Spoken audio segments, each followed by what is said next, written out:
Welcome back. आज हम आसान तरीके से ड्रग डोज कैलकुलेशन सीखेंगे। अगर आप बिगनर्स हैं या हॉस्पिटल में अभी आपने काम करना शुरू किया है या हेल्थ प्रोफेशन से अगर आप वाबस्ता हैं तो आपको ड्रग डोज कैलकुलेशन आनी चाहिए। आज हम आसान तरीके से जानेंगे कि अगर पीडियाट्रिक में मोस्टली बच्चों में या किसी का डोज एडजस्ट करना हो तो डॉक्टर अगर अकॉर्डिंग टू स्ट्रेंथ अगर एडवाइस नहीं करते तो उसका डोज कैलकुलेशन कैसे करनी होती है।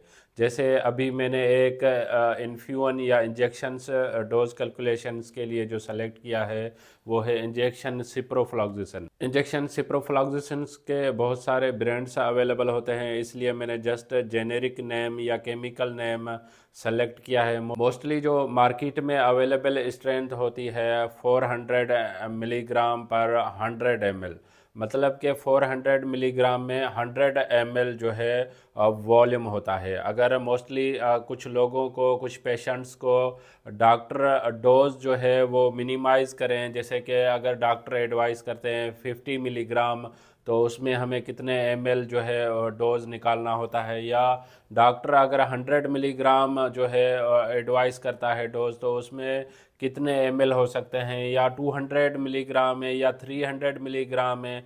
तो अगर ये मुख्तलिफ डोज अगर डॉक्टर एडवाइस करते हैं तो हमें 400 मिलीग्राम पर 100 ml से कितने ml हमें जो है वो कैलकुलेट करने होते हैं। उसके लिए एक यूनिवर्सल फार्मूला भी दिया गया होता है। अगर वो फार्मूला आप याद कर लेते हैं, उसमें अगर आप वैल्यूज़ पुट करने से आप इजीली जो है डोज जो है आप ml में कैलकुलेट कर सकते हैं। मैंने यहाँ पे फार्मूला भी वो लिख रखा है जिसमें डिज़ायर्ड डोज जो डॉक्टर अगर एडवाइस करता है डोज, जैसे यहाँ पे मैंने बताया कि 50 मिलीग्राम हो, 100 मिलीग्राम हो या 200 मिलीग्राम हो या 300 मिलीग्राम हो, अगर ये सारे डोज अगर हम इस वैल्यूज़ में पुट करेंगे तो हमें उसके ml आना शुरू हो जाते हैं। जैसे desired dose divided by available strength, available strength में हमारे पास जो है अभी 400 मिलीग्राम अवेलेबल है। देन उसके साथ जो है कैलकुलेट मल्टीप्लाई करेंगे वॉल्यूम, 400 ml में कितना वॉल्यूम है वो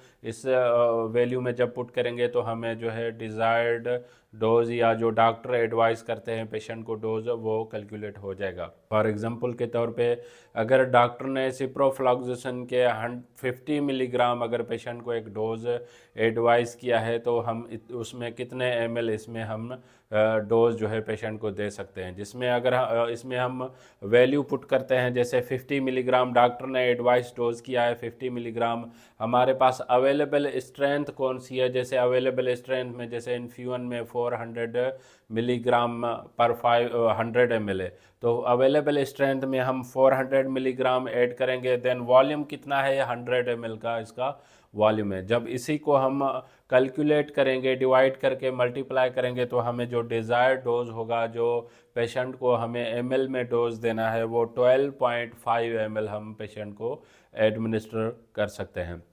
यही अगर डॉक्टर जो है 100 मिलीग्राम अगर पेशेंट को एडवाइस करता है तो कितने ml देने हैं, जैसे अगर 100 ml डिज़ायर डोज या डॉक्टर ने जो एडवाइस डोज किया है 100 ml है, उसको डिवाइड करेंगे अवेलेबल स्ट्रेंथ, आप वो याद रखें 400 मिलीग्राम है, और देन वॉल्यूम उसमें कितना है 100 ml, 400 मिलीग्राम में जो है 100 ml उसमें वॉल्यूम होता है। जब इसको भी हम डिवाइड करके मल्टीप्लाई करेंगे तो पेशेंट का जो ml में डोज हमें ऑब्ज़र्व होगा वो 25 ml हम पेशेंट को दे सकते हैं। अगर वही डॉक्टर अगर पे अकॉर्डिंग टू वज़न के हिसाब से अगर डोज एक्सीड करते हैं दूसरे पेशेंट का, जिसमें डॉक्टर अगर एडवाइस करता है 200 मिलीग्राम, तो उसमें जो है हमें कितने ml कैलकुलेट करने हैं। यही फार्मूला होगा डिज़ायर्ड डोज या जो डॉक्टर एडवाइस करे डोज, उसको डिवाइड करना है अवेलेबल स्ट्रेंथ जो मैंने सेलेक्ट किया है 400 ml, देन उसमें वॉल्यूम कितना है 100 ml का।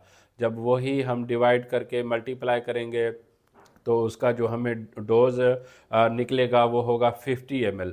वही एक स्ट्रेंथ अवेलेबल है हमारे पास 400 mg पर 100 ml। तो उसमें अगर मुख्तलिफ डोज अगर वज़न के हिसाब से होते हैं तो उसका ml में जो है मिलीलीटर में जो है वो वैल्यू चेंज होता रहता है। अगर वही डॉक्टर अगर एडवाइस करते हैं 300 मिलीग्राम, अगर किसी भी पेशेंट का सिप्रोफ्लोक्सासिन का डोज हो तो 300 मिलीग्राम में जो है वो कितने ml कैलकुलेट हो सकते हैं, वो आप अपने मोबाइल से कैलकुलेट करके मुझे आप कमेंट में बताएं, ताकि मैं जान सकूं कि जो मैंने इजी डोज कैलकुलेशन का जो तरीक़ेकार समझाया है वो आप समझ चुके हैं। इसमें जो फार्मूला में आप वैल्यूज़ पुट करेंगे 300 मिलीग्राम, देन टोटल स्ट्रेंथ हमारे पास अवेलेबल होगी 400 मिलीग्राम। वॉल्यूम कितना है उसी को जब आप डिवाइड करके मल्टीप्लाई करेंगे तो आपको जो है डिज़ायर्ड डोज जो है वो अवेलेबल हो जाएगा। वो मुझे आप कमेंट में ज़रूर बताएं। अगर आपको कोई और भी अद्वियात इजी वे में डोज कैलकुलेशंस में सीखनी है तो मुझे आप कमेंट में बताएं, ताकि मैं आपके लिए उस अद्वियात का स्पेसिफिक वे में डोज कैलकुलेशंस आपको मैं समझा सकूं।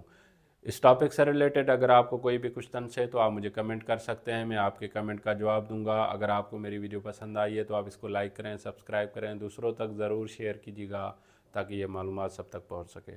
Thank you for watching daily drug info.